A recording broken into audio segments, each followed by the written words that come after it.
Kisah nyata ini diangkat dan difilmkan sesuai dengan cerita aslinya. Dan pada bagian-bagian tertentu telah diubah untuk tujuan dramatisasi dari kejadian sebenarnya.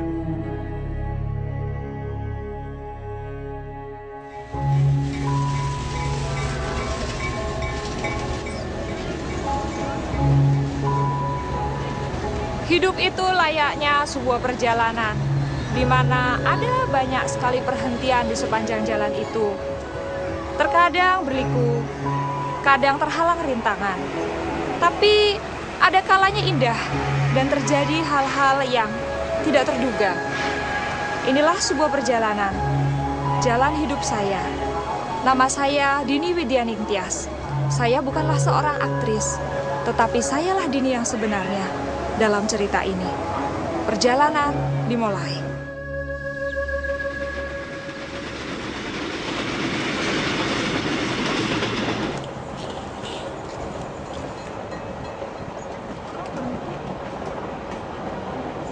Saya dalam perjalanan bisnis naik kereta ekspres Jakarta-Jogja saat kereta tiba-tiba berhenti.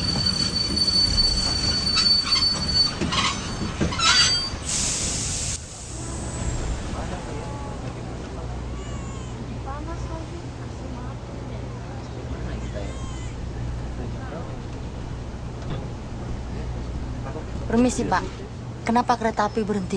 Aduh, saya tidak begitu tahu Bu ya, mungkin ada sedikit kerusakan pada mesin. Lalu kapan tahunya Pak? Saya tanya dulu sama masinis Bu.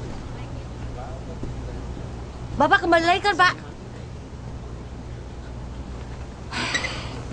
Kalian lihat kan, kita sepanjang hari bisa berhenti di sini.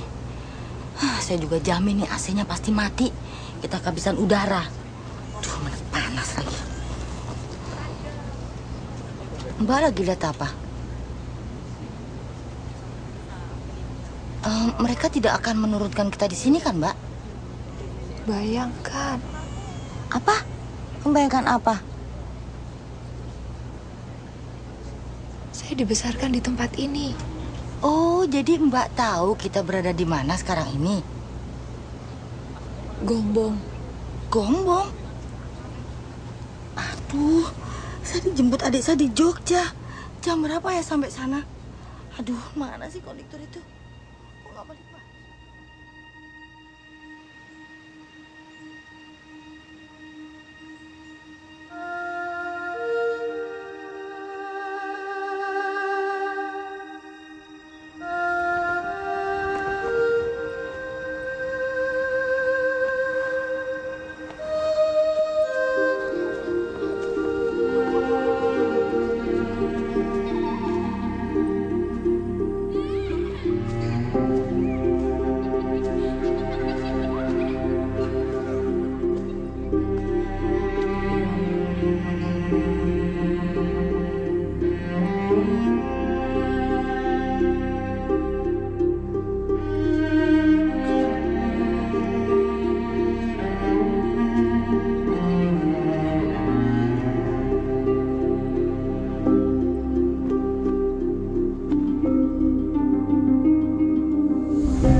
Keluarga Tejo Kurniawan.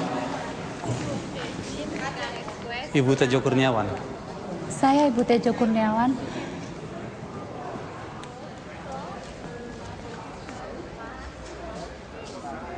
Pak Tejo mengalami serangan jantung. serangan jantung. Bagaimana mungkin, Dok? Memang dalam laporan UGD yang disampaikan kepada kami tidak dapat memahami apa yang terjadi. Beberapa saat yang lalu, Bapak terlihat sehat-sehat saja. Kemudian sakit karena diare dan muntah-muntah. Beberapa jam setelah dibawa ke rumah sakit, Bapak alami serangan jantung, lalu meninggal. Bapak meninggal begitu saja. Bahwa saya merasa disambar petir. Apa yang kami bisa sudah kami lakukan untuk menolong Pak Tejo. Namun Pak Tejo sudah tiada. Tak mungkin. Tak mungkin Mas Tejo meninggal. Tidak mungkin. Apa yang terjadi dengan saya? Kami turut berduka cita, Bu. Mohon maaf.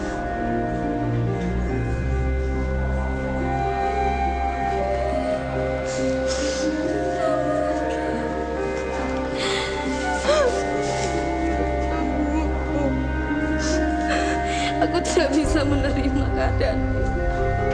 Apa yang harus kulakukan? Mbak, ada yang harus kubicarakan padamu, Mbak. Ternyata Bapak berselingkuh dengan bule Sundari, saudari ibuku.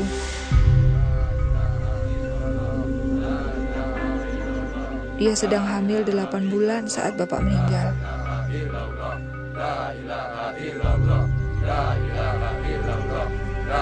Tidak hanya itu, ibu saya juga sedang hamil saat itu. Saya tidak tahu harus berbuat apa atau kemana saya harus berpaling. Selama ini saya menganggap Bapak seorang pahlawan. Allahu Akbar, Allahu Akbar, Allahu Akbar, Allahu Akbar. Kini saya merasa dikhianati. Assalamualaikum warahmatullahi wabarakatuh. Silakan Pak, Saya cemas tentang bagaimana hidup keluarga kami jadinya. Bapak-bapak, ibu-ibu, Assalamualaikum warahmatullahi wabarakatuh. Saya berumur 12 tahun, anak tertua. Dan sekarang ibu saya sedang mengandung lagi. Kepada bapak-bapak, ibu-ibu, dan ibu tidak bekerja. Bagaimana kami bisa bertahan hidup? Saya mohon dan saya harap kepada bapak-bapak dan ibu-ibu untuk memaafkan dia. Saya yang akan bertanggung jawab. Amin. Wassalamualaikum warahmatullahi wabarakatuh.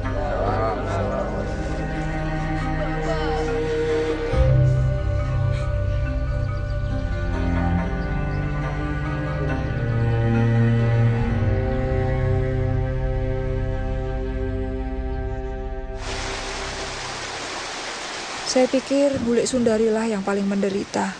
Meskipun saat itu saya tidak berpikir begitu. Karena perselingkuhannya dengan bapak saya, kehamilannya adalah aib. Karena itu dia pergi meninggalkan Gombong dan tidak tahu pergi kemana. Meski begitu, aku sudah menasihati Wulandari. Terus gimana Mbak Yu? Sebenarnya aku katakan bahwa aborsi akan menjadi salah satu jalan untuk mengatasi semua permasalahannya. Kita kan harus berpikir secara realistis, toh? Udah dengar belum Mbak Yu? Apa? Mas Tejo itu loh, punya garwo simpenan. Istri simpenan? Iya. Yang di Kota Kembang, penjahit itu loh. Dari mana sampean tahu? Atin Sanjaya, sepupunya yang kemarin datang ke sini. Sepupu yang mana, Mbak Yu? Itu loh yang sempat nikah sama sopir taksi. Oh. Sebentar. Aku dengar ya, bisnis peternakan ayam tarung Masku itu laku dijual dengan harga bagus. Iya kan? Tentu saja istrinya punya uang banyak tuh. Belum lagi soal studio fotonya itu. Itu. Oh, enggak pernah tahu. Tejo Masmu itu taunya juga juru foto ulung toh. Mbak, Masku itu Tejo itu banyak kaliannya, banyak nih. Banyak. Terutama soal wanita kan? Oh, siapa yang nggak kenal sama Tejo Kurniawan? Wah, di setiap tempat dia bisa menaklukkan wanita itu. Ya, kita lihat saja nanti bagaimana nasib keluarga itu. Tapi yang saya paling sedihkan adalah Sundari. Bagaimana dengan nasib Sundari, iya kan? Aku tahu itu. Paling juga nanti dia datang ke rumahmu, mengetuk pintu dan minta pertolonganmu. Habis kepada siapa lagi dia mau minta pertolongan? Masa sama aku kan ya nggak mungkin. Iya. Saya pikir juga begitu. Dia pasti akan datang ke rumahku. Tapi kalau dia ketemu dengan istriku, aku tidak bisa berbuat apa-apa.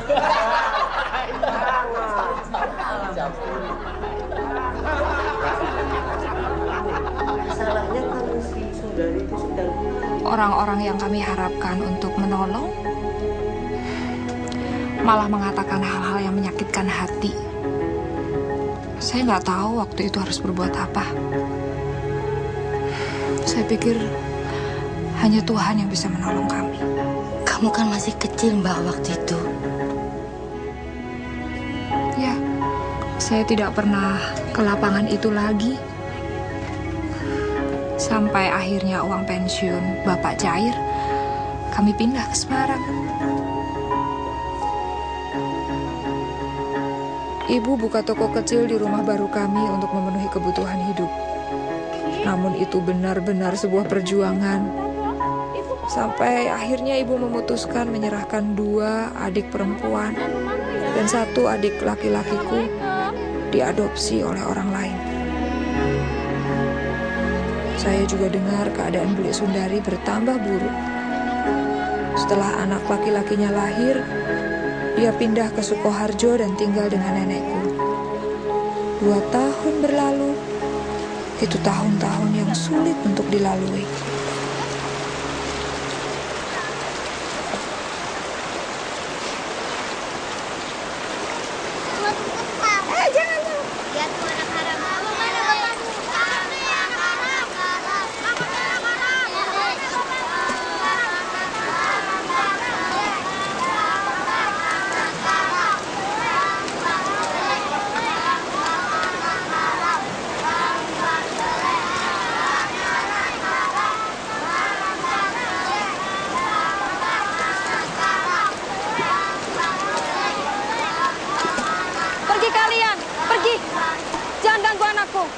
Pergi kalian. Kenapa kalian diam saja? Itu kan anak-anak kalian. Jadi begitu cara kalian mendidik dan membesarkan anak-anak kalian. Anak kalian yang haram, bukan anakku. Hei, nggak ada yang nyuruh kamu bawa masalahmu ke sini, tahu? Maksudmu, kamu mau mendidik kami? Bagaimana kami harus mendidik anak-anak kami? Hah? Lalu siapa yang mendidik kamu supaya kamu tidur dengan setiap laki-laki yang kamu temui? Paling tidak, aku menunggu sampai menikah untuk punya anak. Nggak seperti kamu. Nggak jelas siapa bapak anakmu.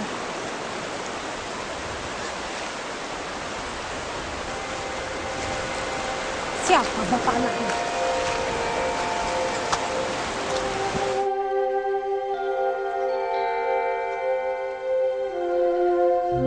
Tidak ada tempat lain lagi buat Bule Sundari dan Bambang. Mereka meninggalkan Sukoharjo dan datang ke Semarang. Bertentangan dengan keinginan saya, ibu ternyata mendengarkan permohonan Bule Sundari dan memutuskan untuk menerima mereka. Bagi saya waktu itu, masalah sudah cukup banyak.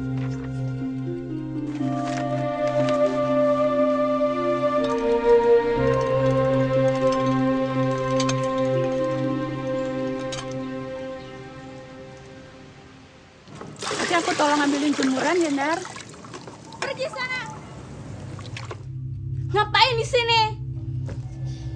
Bilang pergi. Kamu tahu enggak? Tuh benci sama kamu.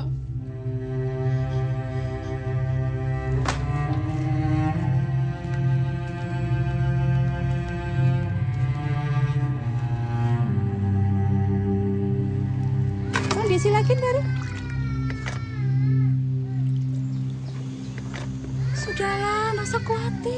Kan ada Dini yang jaga.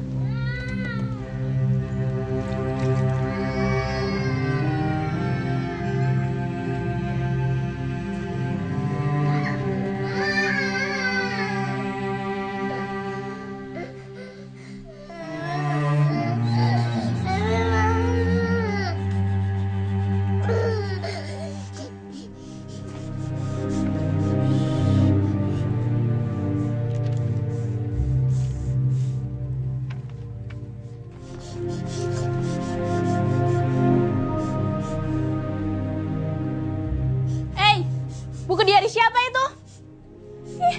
Apa hak bule baca buku diari orang? Bos ini nggak? Bos ini!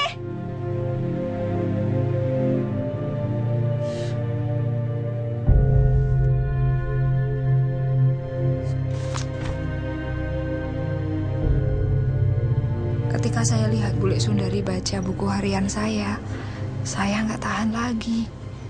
Lagi pula, hal-hal kejam yang saya tulis tentang dia dan Bambang benar kok. Setidaknya benar bagi saya. Akhirnya, saya mengatakan kepada ibu untuk memilih saya atau mereka. Mestinya saya senang Bule Sundari sama Bambang kembali ke Sukoharjo. Tapi kemudian kemarahan saya kepada mereka beralih kepada ibu. Saya tahu ibu akan menikah lagi. Itu sebuah keputusan yang tidak dibicarakan dengan seorang pun di dalam keluarga. Dan saya mulai berpikir, apa gunanya sholat 5 waktu? Atau nggak boleh bohong di sekolah? Atau apa gunanya menjauhkan diri dari dosa? Kalau akhirnya toh saya tidak bisa masuk surga karena tidak dapat memaafkan ibu. Semuanya itu membuat saya marah. Sampai akhirnya saya berkesimpulan untuk tidak lagi peduli pada agama. Saya tidak peduli dengan sopan santun. Saya hanya ingin bebas. Saya ingin melakukan apa saja yang ingin saya lakukan. Dan saya memutuskan tidak seorang pun dapat menghalangi saya, termasuk agama.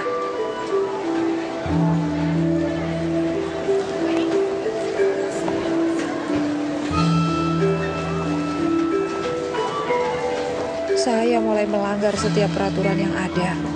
Waktu itu saya kelas 1 SMA. Saya melakukan apa saja yang saya mau.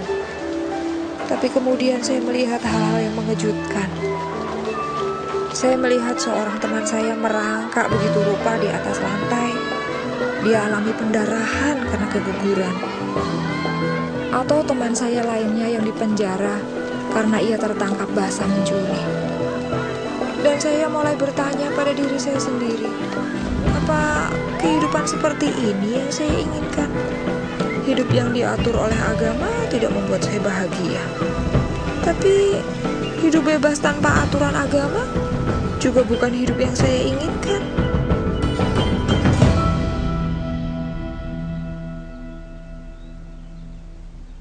Kemudian Ramadan tiba. Dan saya mendapati diri saya kembali kepada iman saya. Setelah sekolah, saya mulai menghabiskan waktu dengan membaca buku-buku agama dan mengaji. Saya mulai membaca Al-Quran dengan tulus dan merasakan keinginan yang besar untuk lebih dekat dengan Allah. Saya benar-benar ingin mendapatkan kedamaian.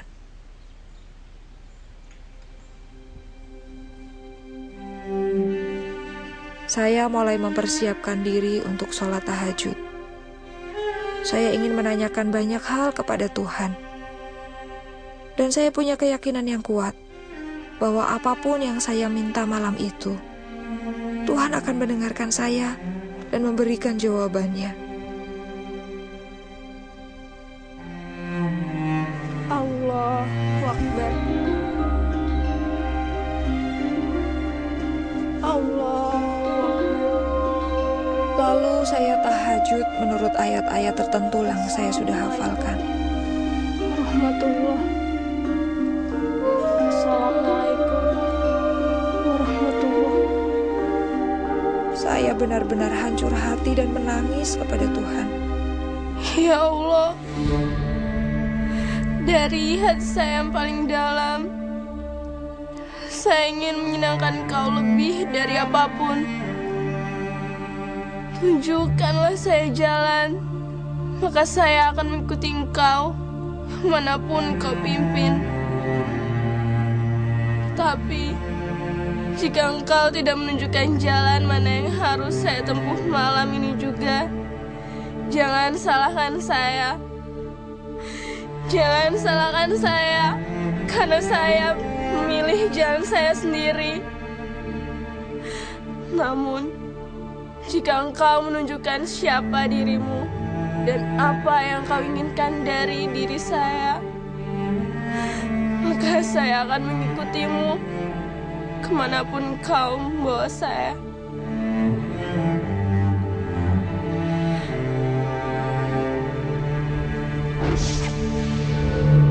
Pada saat itu, cahaya terang tiba-tiba muncul di hadapan saya. Kemudian membentuk sesosok manusia yang memakai jubah putih. Saya tidak dapat melihat dengan jelas wajahnya, tapi kehadirannya entah mengapa memberi saya ketenangan dan keyakinan. Dan tiba-tiba, entah bagaimana saya menyadari bahwa dia adalah Isa. Dan dia berkata, "Ikutlah aku." Dini, ikutlah aku. Saya bingung karena saya pikir, Tuhan, saya ini kan orang Islam, bagaimana mungkin saya mengikuti Engkau? Kau adalah orang yang dipanggil Tuhan oleh orang-orang Kristen. Tuhannya orang murtad, yang tidak mengenal Allah. Dan ia menunggu saya untuk datang kepadanya. Air mata saya mulai menggenangi wajah, dan akhirnya saya berkata, "Tuhan, jika ini adalah jalan kebenaran, maka saya ingin mengikuti Engkau." Pada saat itu saya merasakan damai yang belum pernah saya rasakan. Saya melihatnya tersenyum dan kemudian pelan-pelan pergi.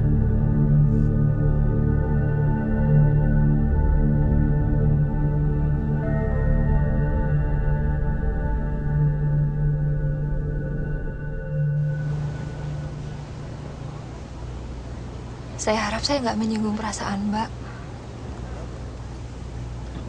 Apapun yang terjadi, pasti sangat mempengaruhi kehidupan Mbak.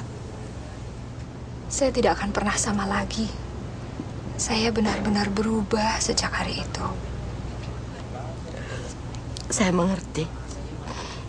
Lalu apa kelanjutannya, Mbak? Saya mulai mencari orang Kristen. Di desa saya tidak ada satu orang pun orang Kristen. Tapi di desa seberang ada. Saya mulai ke sana. Mula-mula mereka takut karena saya meminta satu Alkitab pada mereka. Tapi kemudian mereka memberikannya dan saya mulai membacanya. Semuanya itu saya masih berusaha untuk sembunyikan dari ibu. Tapi nggak lama kemudian ibu tahu. Serang ibu pasti tahu apa yang terjadi, Mbak. Lalu apa kelanjutannya? Ya, ibu minta saya berubah. Dia menangis. Dia merasa gagal sebagai seorang ibu. Dia pikir saya masih marah dengan pernikahannya. Dan dia pikir saya masih balas dendam. Dan anggota keluarga yang lain?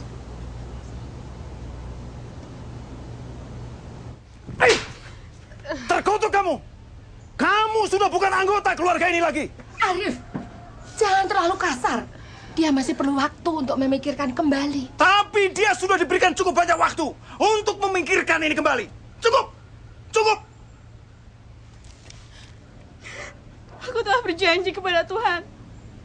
Jikalau Ia telah menunjukkan jalan itu kepadaku, aku akan menurutinya.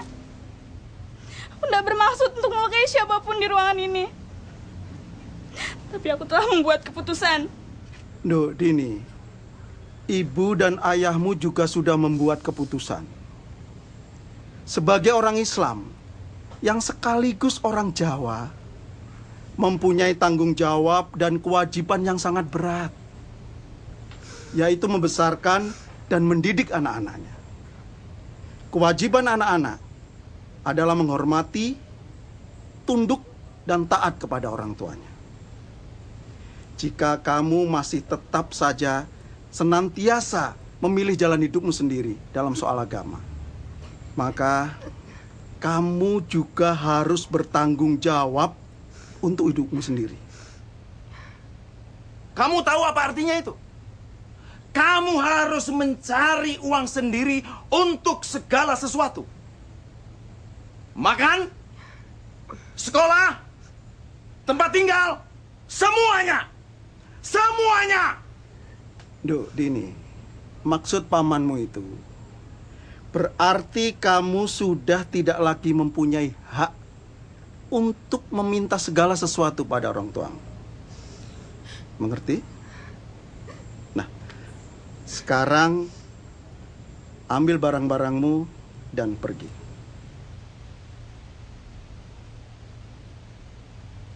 Cepat!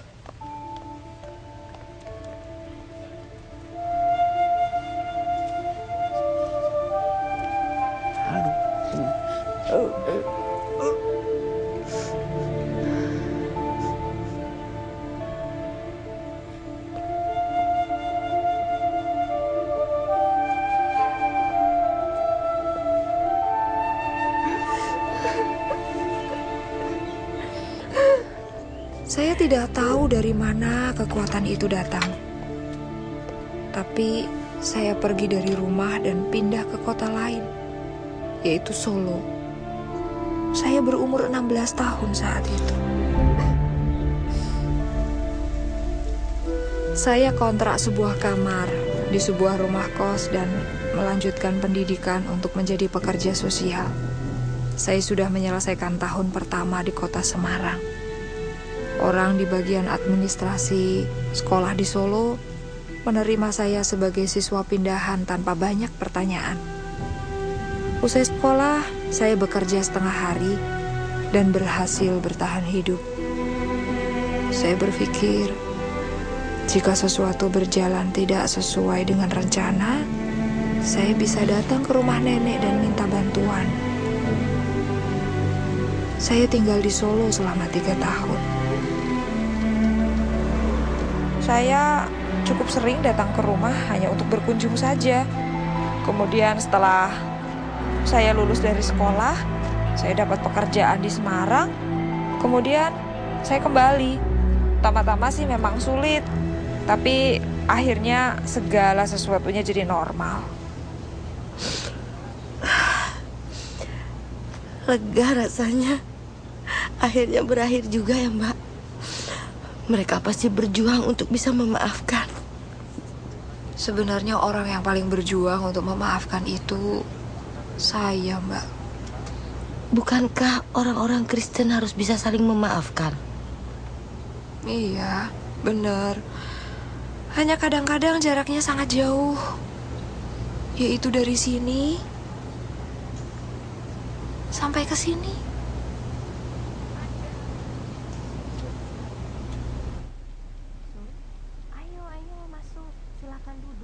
Gak usah repot-repot, Mbak. Kamu kelihatannya capek sekali. Ya, saya nggak capek, cuma khawatir. Mbak, aku pikir kalau kami pindah kemari, Bambang akan berubah. Kalau sekarang coba Mbak lihat, kerjanya cuma duduk melamun di kamarnya atau cuma jalan-jalan saja. Itu tidak baik loh buat anak muda seperti dia. Bambang itu perlu kerjaan. Iya, aku ngerti, Mbak. Tapi mau bagaimana lagi? Bambang cuma lulusan SMP.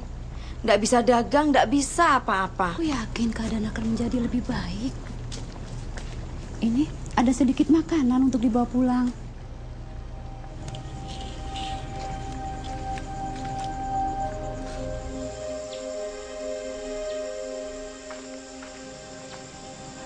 Assalamualaikum.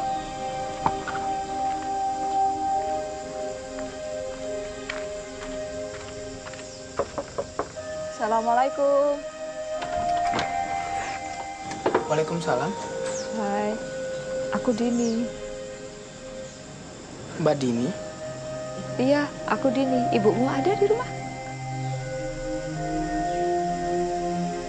Ada.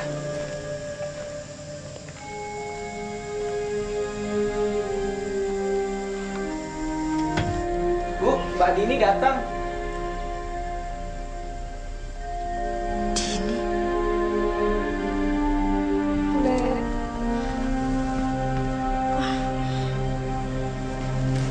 silakan duduk. Din, mau minum apa, Din? Nggak usah repot-repot, Bule. Beberapa hari lalu, saya dengar pembicaraan Bule sama Ibu. Saya nggak tahan. Maafkan saya. Perlakuan saya selama ini begitu buruk pada kalian.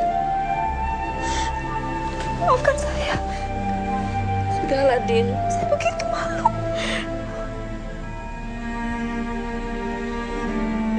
Aku mohon maafkan aku. Atas semua hal yang buruk yang pernah aku lakukan pada kalian. Aku mohon maafkan aku. Aku menyesal. Sudahlah, Din. Bule sudah memaafkan.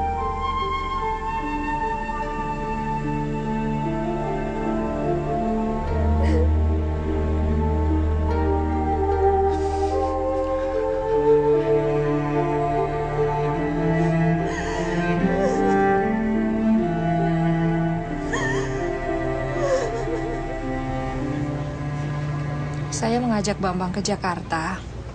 Ketika kami mulai mapan, saya memberinya uang untuk berjualan sepatu di pasar. 3 bulan kemudian, dia mulai mendapat untung dan tidak membutuhkan uang dari saya lagi. Di mana dia sekarang? Dia di Jakarta. Dia baik-baik. Saya selalu menangis kalau mendengar cerita yang akhirnya bahagia. Tapi itu belum akhir cerita. Lalu apa? Apa ada yang lebih baik? Ya, karena ternyata masih ada 1 orang lagi yang saya belum maafkan. Pamanmu yang menampar kamu. Kalau ada saya, dia nggak bisa menampar kamu, Mbak. Bukan dia. Yang saya harus maafkan adalah bapak saya. Bapakmu? Kan katanya sudah meninggal waktu Mbak masih kecil. Iya. Yang meninggal dan meninggalkan saya dalam banyak kebingungan. Yang meninggalkan saya dengan banyak kepahitan. Yang mengharuskan saya cari jalan keluar sendiri. Dan sekarang Mbak sudah memaafkannya. Kapan hal itu terjadi? Baru saja.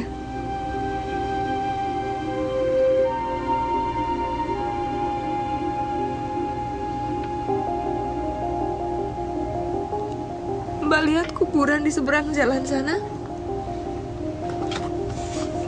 Iya, saya melihatnya. Bapak saya dikuburkan di sana. Sampai kereta berhenti tadi. Sikap saya yang tidak mau memaafkan Bapak ikut terkubur juga di situ. Tapi Tuhan itu Maha Pengasih. Tuhan tidak menghendaki saya mengambil sikap sesuai pengertian saya sendiri.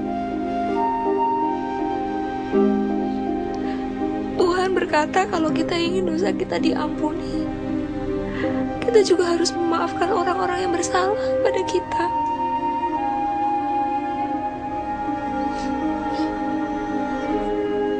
Saat saya bercerita ini, saya ingat betapa sebenarnya saya sangat mencintai bapak saya.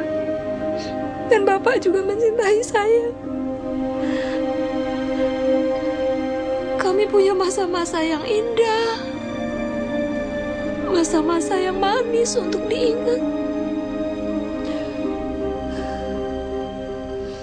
Sepertinya kereta ini berhenti hanya untuk kamu, Mbak. Saya juga berpikir begitu. Sepertinya Mbak seakan-akan sangat mengenal Tuhan. Dan seolah-olah Tuhan itu sahabat Mbak. Tuhan berkata agar aku mengikut Dia. Saya nggak selalu tahu kemana Tuhan membawa saya. Tapi saya tahu satu hal. Dia bisa dipercaya untuk membawa saya kemanapun saya harus pergi.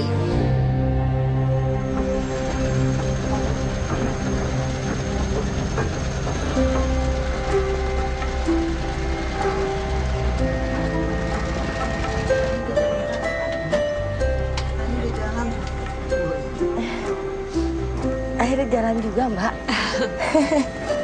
Iya. Kita berangkat. Iya, kita berangkat. AC-nya juga nggak dimatiin. Nggak dimatiin. Saya pikir ceritanya berakhir di sini sekarang. Atau marah baru mulai. Apa yang ini akan berakhir lebih bahagia? Mbak lah yang harus kasih tahu akhirnya itu pada saya.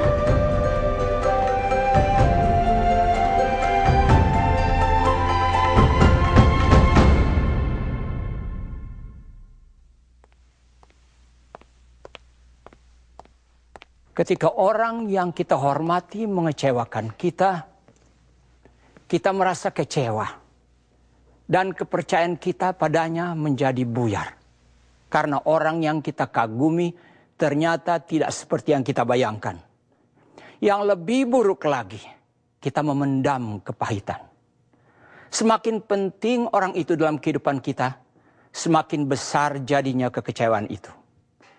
Dini yang kala itu masih muda, merasionalisasikan bahwa ia punya hak untuk marah dan menjadi pahit. Marah dan pahit terhadap orang tuanya, terhadap bibinya, Sundari, dan saudara tirinya, Bambang, bahkan marah kepada Tuhan.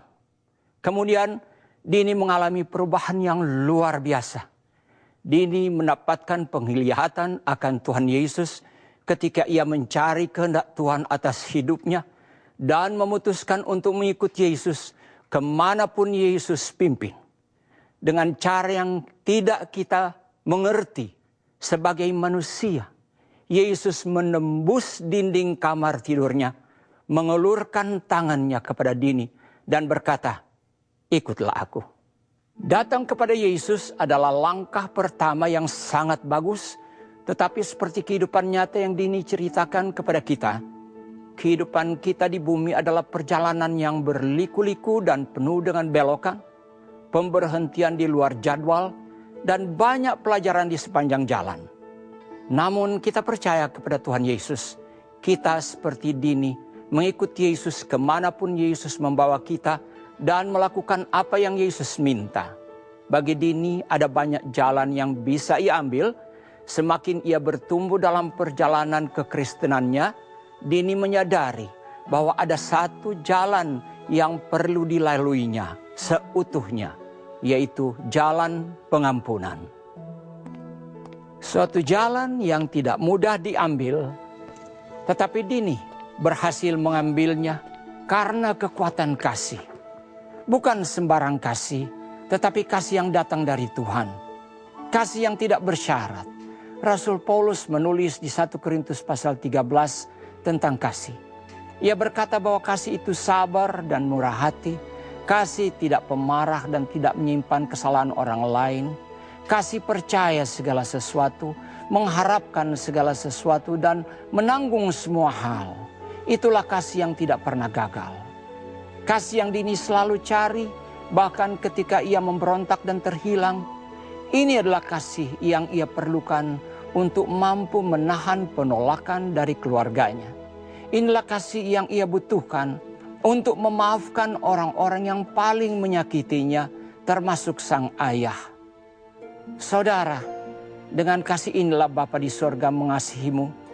Ia mengasihimu apa adanya. Ketika Dini berseru kepada Tuhan untuk menunjukkan jalan kepadanya, ia tidak tahu bahwa Isa akan datang kepadanya dalam suatu penglihatan di suatu malam, menampakkan kemuliaannya dan meliputinya dengan kasih dan kelembutan. Namun itulah yang terjadi. Saudara, Yesus mungkin mendatangi atau tidak mendatangi Anda dalam sebuah mimpi atau penglihatan.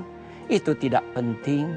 Yang lebih penting adalah Tuhan mengasihi Anda Dan Tuhan ingin Anda menjadi anak-Nya melalui iman dalam Yesus Kristus.